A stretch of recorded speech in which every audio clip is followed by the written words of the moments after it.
રાજ્યમાં ગરમીની શું સ્થિતિ છે? આગામી દિવસોમાં ગરમીથી આંશિક રાહતની સંભાવના વ્યક્ત કરાઈ રહી છે। 24 કલાક પછી તાપમાનમાં 2 થી 3 ડિગ્રીનો ઘટાડો આવી શકે। કેટલાક વિસ્તારોમાં તાપમાનનો 40 ડિગ્રી રહેવાની શક્યતા વ્યક્ત કરાઈ છે। વેસ્ટર્ન ડિસ્ટર્બન્સ સક્રિય થતા ભારે પવન ફૂંકાશે તો અમદાવાદમાં તાપમાનનો પારો 43 ડિગ્રી સુધી રહી શકે છે। ત્યારે તાપમાનનો પારો 43 ડિગ્રી જો કે આંશિક રાહતની શક્યતા પણ વ્યક્ત કરવામાં આવી છે। आज का जो फोरकास्ट अगले आने वाला 7 दिन के लिए 19 से 25 मई तक मौसम आमतौर पर शुष्क रहने का पूर्वानुमान दिया गया है। जो अधिकतम तापमान है कोई अगले 24 घंटे तक बड़ा बदलाव नहीं रहेगा। उसके आगे ग्रेजुअल फॉल रहेगा, धीरे धीरे 2 से 3 डिग्री सेंटीग्रेड टेम्परेचर फॉल होएगी। और जो अधिकतम तापमान का जो स्थिति रहेगा राज्यों में इक्का दुक्का स्थानों में 40 डिग्री सेंटीग्रेड के आसपास रहने का संभावना भी रहेगा।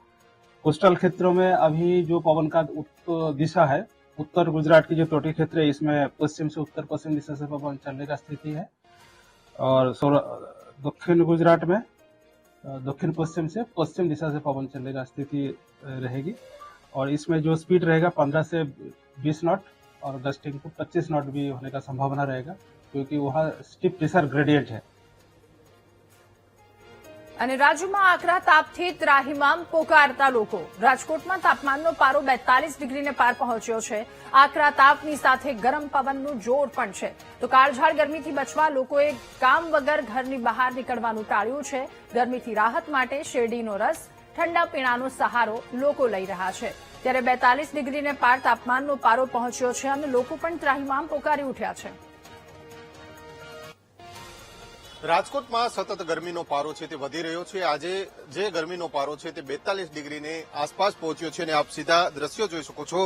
રાજકોટ મવડીના પાળગામ જતા આ રસ્તો છે, રસ્તા ઉપર એકલ દોકલ વાહનો જોવા મળી રહ્યા છે, કારણ કે ભારે તડકો પડી રહ્યો છે અને તેના જ કારણે લોકો છે તે હાલ ઘરની બહાર નીકળવાનું ટાળી રહ્યા છે। તંત્ર દ્વારા પણ લોકોને ઘરની બહાર કામ સિવાય ન નીકળવાની અપીલ છે તે કરવામાં આવી રહી છે। બીજી તરફ જે લોકો છે તે ઠંડા પીણા, શેરડીના રસના સહારે જોવા મળી રહ્યા છે। આપ સીધા દ્રશ્યો જોઈ શકો છો, જે રસના જે અલગ અલગ જે ચીચોડા સહિતની વસ્તુઓ છે ત્યાં લોકો હાલ આ રસ પીતા નજરે પડી રહ્યા છે, કારણ કે જે પ્રમાણે સતત તાપમાનનો પારો છે તે વધી રહ્યો છે અને તેના જ કારણે આ પ્રકારે લોકો છે તે હવે રસ, ઠંડા પીણા, આઈસ્ક્રીમ સહિતની વસ્તુઓ છે તે આરોગી રહ્યા છે। અને જે કહી શકાય છે કે ગરમીમાં બચવા માટે એકને એક પ્રકારે જે અલગ અલગ પ્રકારે તેઓ રાહત છે તે મેળવી રહ્યા છે। આપણી સાથે લોકો છે રાજકોટ વાસીઓ। ભાઈ, શું નામ છે તમારું?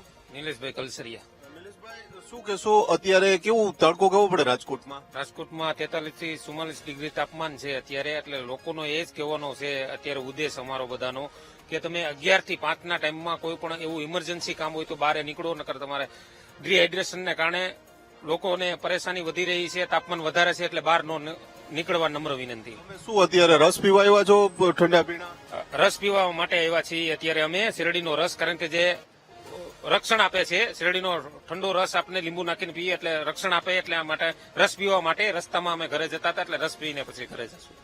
ચોક્કસથી જે પ્રમાણે લોકો છે તે રસ પીવા માટે ઉમટી પડ્યા છે, કારણ કે જે પ્રમાણે તાપમાનનો પારો સતત વધી રહ્યો છે ને તેના જ કારણે લોકો છે તે આ પ્રકારે રસ સહિતના ઠંડા પીણા છે તે પી રહ્યા છે।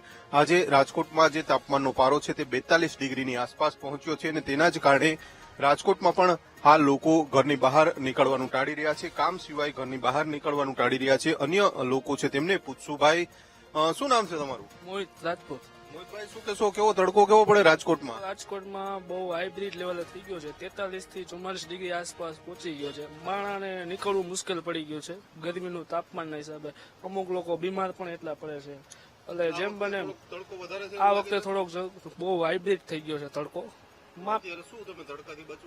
બસમાં તડકાથી બચવા આપણે રસમાં પૂછાય, રસ સેન્ટરે થોડીક રાહત મળે। ચોક્કસથી। જે ભાઈ, શું નામ છે તમારું? મારું નામ સોલંકી વિપુલભાઈ। વિપુલભાઈ, શું કહેશો, આ તડકો પડે એટલે રસ પીવા મોટા ભાગે લોકો આવે છે, કેવી રીતના રસ પીવા? બહુ સંખ્યામાં આવે છે લોકો। બહુ 44 થી 45 ડિગ્રી પડે છે। રાહત મેળવવા માટે 5 મિનિટ બેસે છે અને રસ પીવે છે। ચોક્કસથી જે પ્રમાણે લોકો છે તે હાલ ગરમીમાં ત્રાહિમામ પોકારી ઉઠ્યા છે અને હાલ જે રસના ચીચોડે જોવા મળી રહ્યા છે કારણ કે સતત તાપમાનનો પારો વધી રહ્યો છે 42 થી 43 ડિગ્રીની આસપાસ તાપમાનનો પારો છે તે રાજકોટમાં જોવા મળી રહ્યો છે છેલ્લા એક અઠવાડિયાથી આ પ્રકારે સતત તાપમાન વધી રહ્યું છે અને તેના જ કારણે રાજકોટવાસીઓ છે તે પણ ત્રાહિમામ પોકારી ઉઠ્યા છે કેમેરામેન જુનેદ જફાઈ સાથે ભાવેશ ચંદ્રબા BTV ન્યૂઝ રાજકોટ.